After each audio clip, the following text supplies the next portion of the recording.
Hi, welcome to Top Chef University. I'm Carla, finalist from Top Chef New York. Our first course is all about the basics, and this lesson is all about kitchen tools. We're going to be your guide to some of the most commonly used pieces of equipment in a kitchen.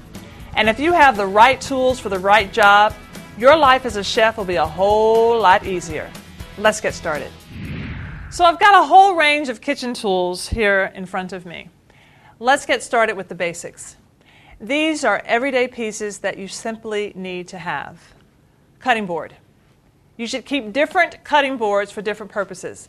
Regardless of whether they're plastic or wooden, have a separate cutting board for raw meats and seafood and one for vegetables and finished products.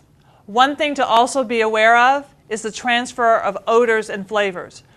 For example, if you're cutting garlic or chili, be careful to clean the board thoroughly before cutting something else. For stirring, grabbing, scraping, you need basic utensils like large metal spoons. Wooden spoons. Tongs. Rubber spatulas.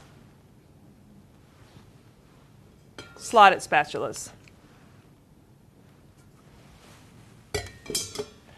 Other useful tools include ladles. Not for only serving soups, but also skimming fat off the tops of stocks and stews. A spider.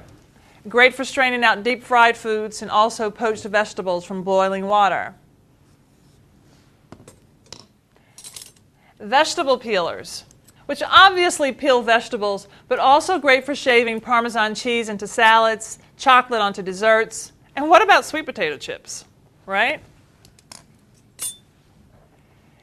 A potato masher. This is great for when you want a more rustic twist to a dish like classic mashed potatoes. You can just mash the potatoes rather than pureeing them so you have some really good texture. Yum. Box grater. Use it to grate cheese or vegetables and use the finer side to grate orange zest or lemon zest. Sieves. These are perfect for straining stocks or washing vegetables like peas. But you can also use them to puree finished soups to get that perfectly silky smooth restaurant finish. A balloon whisk. This is used for whipping cream, making vinaigrettes and sauces. A nice big balloon whisk can make light work of combining or emulsifying liquids. An oven thermometer. Any good chef knows to always check the true temperature of an oven with a separate thermometer.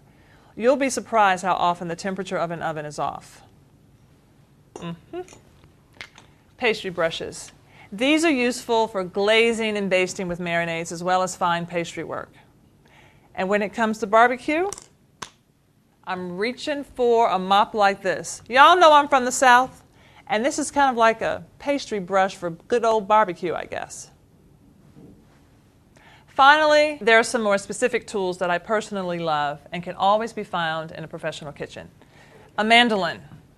This tool is one of my absolute favorites. It thinly slices ingredients into paper-thin sheets and with a quick adjustment turns julienning, cutting into matchsticks, light work. A microplane gives a fine restaurant finish when it comes to grating cheese or other ingredients like chocolate, garlic, nutmeg, and lemon zest. You'll never find me in a kitchen without one of these. A potato ricer. Ever wonder why at a 5-star restaurant the potatoes are so smooth and creamy? It's because of this guy, the potato ricer. It breaks the potato down into exactly that, grains of rice yielding a smooth and consistent puree every time. All that butter doesn't hurt either. Those are just some of the basic tools you should have in your kitchen, and also some of my personal favorites. There's so many tools out on the market these days. It's important when building your collection to cover the essentials first, then branch out into the more specific tools. And that will be determined by the types of recipes you like to cook most. In the next lesson, we'll continue to go over the essentials in the kitchen equipment, and pretty soon, your kitchen will start to look like a Top Chef kitchen ready for any quick fire challenge.